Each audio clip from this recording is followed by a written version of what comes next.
Hey guys, NielVTEC here, and today I'll be showing you how to replace your rear wheel bearing on your 2019 Mazda CX5. There should be a short video on this, so if you're more, maybe the short is going to be better for you. If not, this video is going to be more in depth, so for those who actually need it, it's very possible to do it as your first job or one of your first at least. So let's begin. So yeah, as you guys can see, I already lifted the car and I took off the wheel. Yeah, the rear and the front ones are going to be a bit different. This video is specifically for the back one. So the first job we're going to do is remove the whole caliper and the disc brake. I'm going to be removing this sensor right here. You don't need to, but it's gonna be a lot easier for you to like just put away your caliper later on. But if you have like a bungee cord or zip ties, you can also just zip tie it and like not worry about it. But in my case, I'm gonna remove it, get something like this that's similar, and just put it under here where the clip is.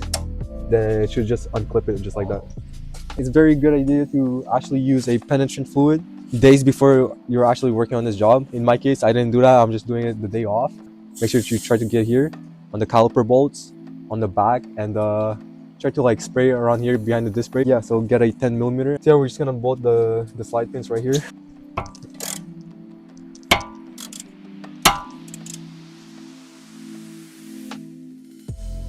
Okay, so once you got the two slide pins, just put them somewhere safe and make sure you don't forget about them. Okay, to actually make our job easier, we're gonna remove this caliper now.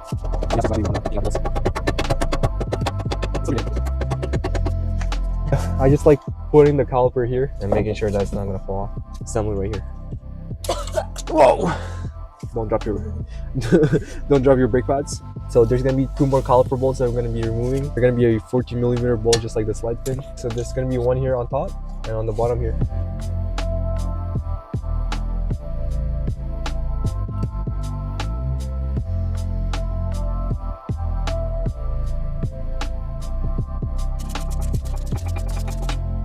Okay, so the first bolt out and the last one.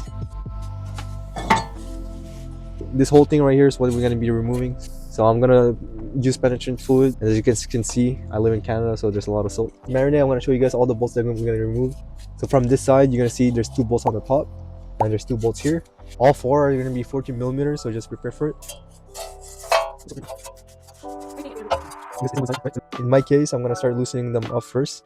Then I'm gonna remove them all the way. But yeah, loosening them up is gonna be hard. Just warning you guys. So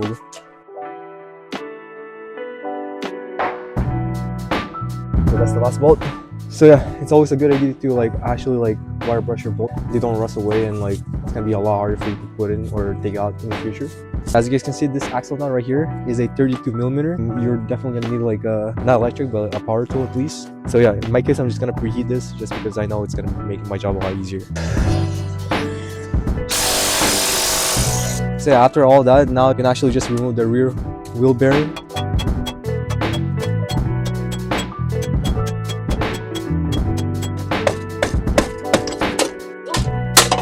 There it is. So FYI, the first time I did this job on this car, I tried to remove the sensor right here. Just like on other cars, like my Lexus, you need to remove it or else you're gonna break it and spend $100. Don't ask me how I know. But on this specific car, you actually don't need to remove it.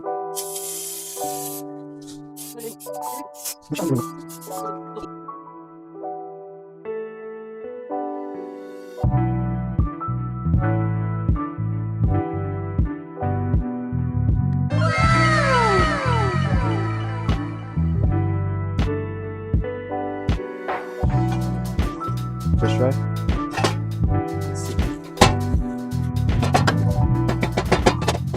So as you guys can see, try to like align it the best you can. Then with the two bolts on the top, just hand tighten them. Yeah, just put the last two other bolts on the bottom and they should be all perfectly aligned. I'm putting unstay seals on the axle nut just so like it's easier to remove when the next time I do it, or if ever that's me who's gonna do it.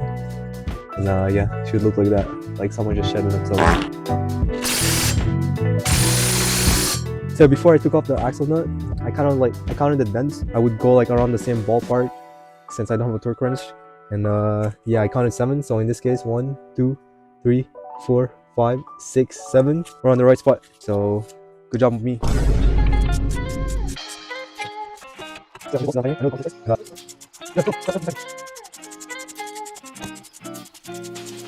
You guys have the same brake as this guy has. Make sure like this part here goes under.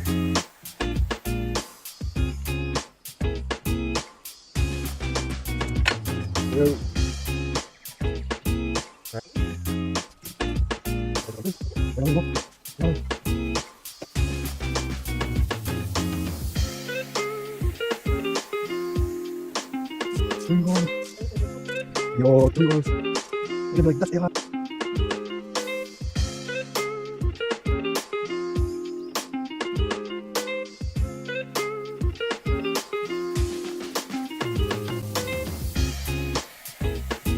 That's pretty much it for the video. If this is not the first wheel bearing replacement you're doing in your life, definitely gonna be one of the easiest ones. Hopefully you guys have a strong mullet as the one I have. If you have any questions at all, just leave a comment down below. And if this video helped you out, hopefully it did, leave a like.